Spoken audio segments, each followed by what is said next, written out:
नमस्कार विद्यार्थियों। जो भी विद्यार्थी EMRS PGT हिंदी से तैयारी कर रहे हैं उनके लिए खंड ग का एक तीसरा ये अभ्यास प्रश्न है। तो चलिए बिना देर किए शुरू करते हैं। सामान्यतः दो या दो से अधिक व्यक्तियों द्वारा किसी विशेष उद्देश्य से की जाने वाली बातचीत को क्या कहा जाता है? सामान्य वार्तालाप, साक्षात्कार, योजना बनाना या उपर्युक्त में से कोई नहीं। तो सामान्यतः दो या दो से अधिक व्यक्तियों द्वारा की गई किसी उद्देश्य से की जाने वाली बातचीत को साक्षात्कार कहते हैं। साक्षात्कार की परिभाषा है किसी विशेष उद्देश्य से किया गया गंभीर वार्तालाप ही साक्षात्कार है। ये किसकी परिभाषा है? विलियम जे गुड एवं पॉल के हट का, पॉलिंग नियंग का, या CA मोजर का, या दंड पाड़ी का। तो किसी विशेष उद्देश्य से किया गया गंभीर वार्तालाप ही साक्षात्कार है। ये परिभाषा विलियम जे गुड एवं पॉल के हट की है।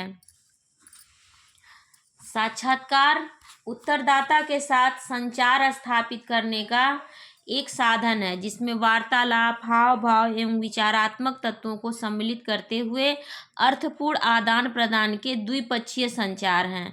साक्षात्कार की यह परिभाषा किसने दी है? मानेंद्र नाथ बसु, यश दंडपाड़ी, विलियम जे गुड या CA मोजर। तो यह परिभाषा यश दंडपाड़ी की है।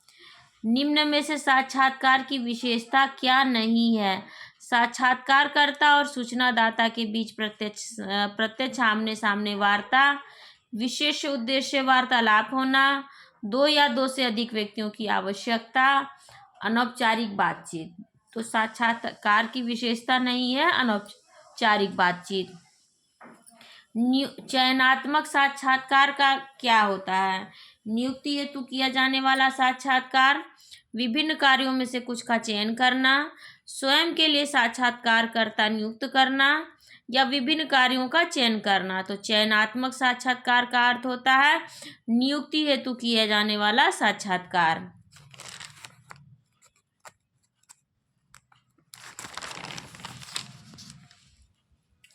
रचना के आधार पर साक्षात्कार के प्रकार हैं: नियंत्रित साक्षात्कार या संरचित साक्षात्कार, अनियंत्रित साक्षात्कार या असंरचित साक्षात्कार, उपर्युक्त में से कोई नहीं, उपर्युक्त A व B दोनों सही।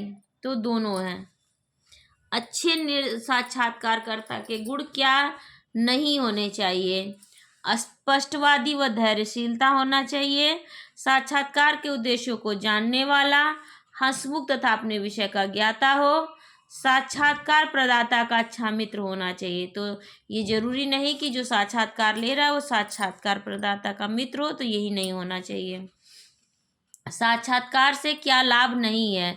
इस विधि को प्रयोग में लाना सरल है। साक्षात्कार विधि व्यक्तित्व को समझने में प्रभावी होती है, छात्रों की अंतर्दृष्टि को विकसित करने में सहायक होती है। यह एक आत्मनिष्ठ विधि है।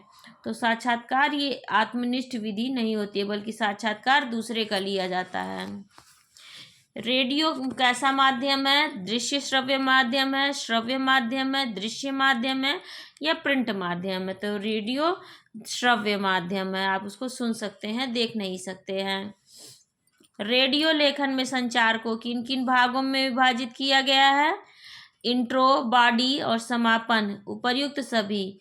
तो इन तीनों भागों में रेडियो समलेखन को विभाजित किया गया है। रेडियो लेखन के लिए कॉपी कितने स्पेस में टाइप किया जाना चाहिए? डबल स्पेस में, ट्रिपल स्पेस में, सिंगल स्पेस में, या फोर्थ स्पेस में? तो रेडियो लेखन के लिए कॉपी ट्रिपल स्पेस में टाइप की जाती है। रेडियो लेखन के लिए अंक एवं संक्षिप्ताक्षर को कैसे लिखना चाहिए? A है 1 से 10 तक अंकों में, इसके पश्चात शब्दों में। B है डॉलर और प्रतिशत जैसे चिन्हों को डॉलर और प्रतिशत लिखना चाहिए। C है उपर्युक्त दोनों सही, D है उपर्युक्त दोनों गलत। तो उपर्युक्त दोनों सही है।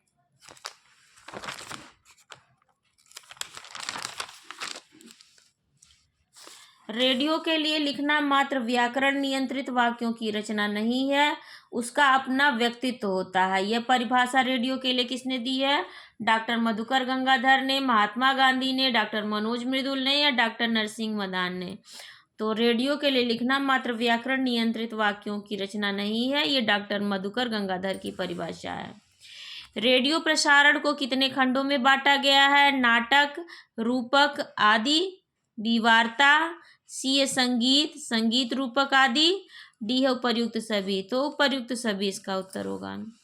रेडियो लेखन में क्रमशः फेड आउट व फेड इन का क्या अर्थ है? फेड आउट तेज से धीरे धीरे मध्यम ध्वनि, फेड इन मध्यम से धीरे धीरे तेज ध्वनि। उपर्युक्त दोनों सही, उपर्युक्त दोनों गलत। तो उपर्युक्त दोनों सही है। रेडियो लेखन की आचार संहिता में क्या शामिल नहीं है? किसी मित्र देश की आलोचना न करना, किसी धर्म या संप्रदाय का मजाक न बनाना, कोई ज्ञानवर्धक कार्यक्रम न प्रस्तुत करना, सरकार या न्यायालय की आलोचना न करना। तो देखिए, कोई ज्ञानवर्धक कार्यक्रम न प्रस्तुत करना ये शामिल नहीं है आचार्य, क्योंकि ज्ञानवर्धक कार्यक्रम तो प्रस्तुत किया जाता है। फ्लैश या ब्रेकिंग न्यूज क्या है? तत्काल दर्शकों तक पहुंचने वाली खबर, कम से कम शब्दों में महज सूचना देना। केवल ए सही, ए और बी दोनों सही। तो दोनों सही होता है फ्लैश या ब्रेकिंग न्यूज के संबंध में। ड्राई एंकर से क्या तात्पर्य है? इसमें न्यूज एंकर दर्शकों को सीधे सीधे बताता है। इसमें एंकर कहाँ, क्या, कब और कैसे हुआ बताता है। दृश्य आने तक सीधे सीधे एंकर खबर को दर्शकों को बताता रहता है। उपर्युक्त सभी। तो ड्राई एंकर से उपर्युक्त सभी का तात्पर्य है। एंकर बाइट में बाइट का क्या अर्थ होता है? बाइट अर्थात चॉकलेट का एक भाग जिसे खाया जाए। बाइट अर्थात कथन। बाइट अर्थात भोजन का बाइट। बाइट उपर्युक्त में से कोई नहीं। तो एंकर बाइट का तात्पर्य होता है कथन। लाइव से क्या तात्पर्य? सीधा प्रसारण, पूर्व प्रसारण, अग्रिम प्रसारण या उपर्युक्त सभी। तो लाइव से का तात्पर्य है सीधा प्रसारण। एंकर पैकेज क्या है? खबर को संपूर्णता के साथ पेश करना। इसमें बाइट, ग्राफिक के जरिए सूचनाएं देना, घटना से जुड़े लोगों व दृश्यों को दिखाना। उपर्युक्त सभी। तो एंकर पैकेज में सभी शामिल हैं। विज्ञापन में मूल शब्द क्या है? ज्ञापन या विज्ञापन या सभी। तो विज्ञापन में मूल शब्द ज्ञापन है। विज्ञापन में वी का क्या अर्थ है? विशेष ध्यान, विशेष, विशेष मान, विशेषण। तो विज्ञापन में वी का अर्थ होता है विशेष। विज्ञापन को आंग्ल भाषा में क्या कहते हैं? एडवर्टीजमेंट, एडवर्ब, अनाउंसमेंट या नन ऑफ दिस। तो विज्ञापन को आंग्ल भाषा में एडवर्टीजमेंट कहते हैं। विज्ञापन का क्या उद्देश्य है? उपभोक्ता को प्रभावित करना, उत्पादक को लाभ पहुंचाना, विक्रेता की मदद, लाभ पहुंचाना, उपभोक्ता को लाभ पहुंचाना। तो विज्ञापन का उद्देश्य उपभोक्ता को लाभ नहीं पहुंचाना होता है, उपभोक्ता को केवल जानकारी देना होता है। विज्ञापन का क्या माध्यम है? मुद्रण माध्यम, इलेक्ट्रॉनिक माध्यम, ट्रेड फेयर या उपर्युक्त सभी। तो विज्ञापन उपर्युक्त सभी के माध्यम से किया जा सकता है। उद्घोषणा से क्या समझते हैं? कोई कार्यक्रम शुरू होने से पूर्व की जाने वाली घोषणा। उद्घोषणा श्रोताओं को यह बताती है कि कब कौन सा कार्यक्रम रिले किया जा रहा है।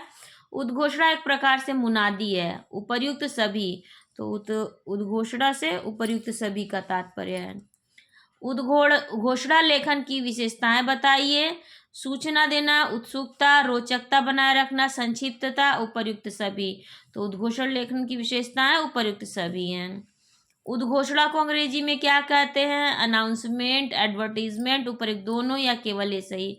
तो केवल ए सही, अनाउंसमेंट कहते हैं उद्घोषणा को। स्वागत भाषण क्या होता है? किसी सभा, बैठक, कार्यक्रम या उत्सव के पूर्व दिया जाने वाला वक्तव्य। सभी अतिथियों का स्वागत करना, प्रसन्नता पूर्वक सभी दर्शकों अतिथियों का अभिवादन कर कथन या उपर्युक्त सभी। तो उपर्युक्त सभी होगा स्वागत भाषण में। स्वागत भाषण में क्या नहीं होना चाहिए? सरल मनमोहक शब्दों का चयन होना चाहिए, प्रभावशाली व मंत्रमुग्ध करने वाला होना चाहिए, अभिवादन पश्चात कार्यक्रम का प्रयोजन बताना चाहिए। उपर्युक्त सभी। तो इसका भी उत्तर होगा उपर्युक्त सभी। संगोष्ठी क्या है? संगोष्ठी औपचारिक प्रकृति की होती है। संगोष्ठी की परिचर्चा सीमित समय में होती है। संगोष्ठी सम्मेलन से बड़ी होती है। उपर्युक्त ए और बी सही होता है। तो संगोष्ठी सम्मेलन से बड़ी नहीं होती है बल्कि छोटी होती है। उपर्युक्त ए और बी सही है। संगोष्ठी के क्या उद्देश्य हैं? ज्ञानात्मक उद्देश्य, भावनात्मक उद्देश्य, उपर्युक्त दोनों या उपर्युक्त में से कोई नहीं। तो संगोष्ठी के उद्देश्य दोनों होते हैं, ज्ञानात्मक और भावात्मक दोनों होते हैं। व्यवहारिक हिंदी से क्या तात्पर्य है? व्याकरणिक रूप से शुद्ध हिंदी में बातचीत करना, व्यवहारिक नियमों से स्वतंत्र भाषा, स्थान, काल, जाति व लिंग को ध्यान में रखकर की जाने वाली वार्तालाप, उपर्युक्त सभी सही। व्यवहारिक हिंदी से तात्पर्य है व्याकरणिक नियमों से स्वतंत्र भाषा, यानी व्यवहारिक हिंदी में हम व्याकरणिक नियमों को ध्यान नहीं रखते हैं।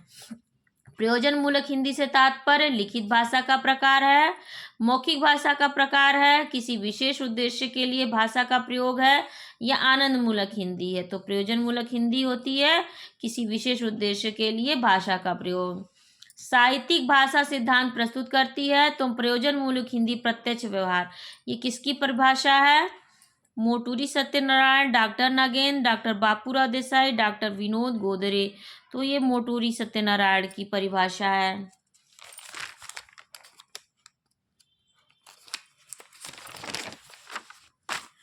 डॉक्टर भोलानाथ तिवारी ने प्रयोजन मूलक हिंदी में किसे शामिल नहीं किया? बोलचाल की हिंदी, व्यापारी हिंदी, कार्यालयी हिंदी या तकनीकी हिंदी। तो भोलानाथ तिवारी ने उपर्युक्त सभी को शामिल किया है। इसके अलावा 7 इन्होंने शामिल 7 बताई हैं प्रयोजन मूलक हिंदी के प्रकार। डॉक्टर दिलीप सिंह ने प्रयोजन मूलक हिंदी के कौन से रूप माने हैं? वैज्ञानिक व तकनीकी हिंदी, प्रशासनिक हिंदी, विधि की हिंदी, वाणिज्य व व्यवसाय की हिंदी, उपर्युक्त सभी। तो दिलीप सिंह ने 5 प्रकार बताए हैं, उपर्युक्त सभी है जिनमें से शामिल। प्रयोजन मूलक हिंदी का उद्देश्य क्या नहीं है? सुयोग्य दुभाषियों को तैयार करना, भाषा के विभिन्न रूपों शैलियों की जानकारी देना, वैज्ञानिक एवं तकनीकी क्षेत्रों में हिंदी के अनुप्रयोग से परिचित कराना, उपर्युक्त सभी। तो प्रयोजन मूलक हिंदी में उपर्युक्त सभी शामिल हैं। राजभाषा हिंदी, राजभाषा किसे कहते हैं?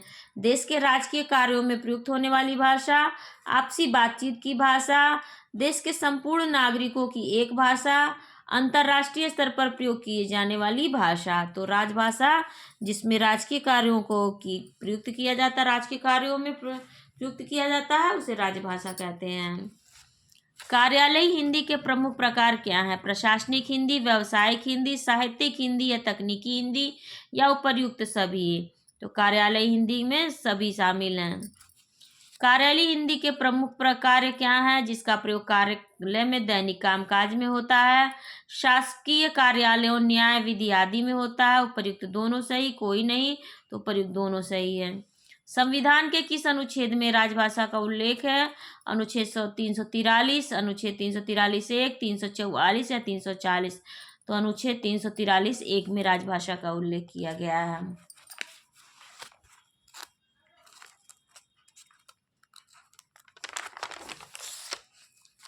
प्रारूपण को और किस नाम से जानते हैं? ड्राफ्टिंग, आलेखन, मसौदा, उपर्युक्त सभी।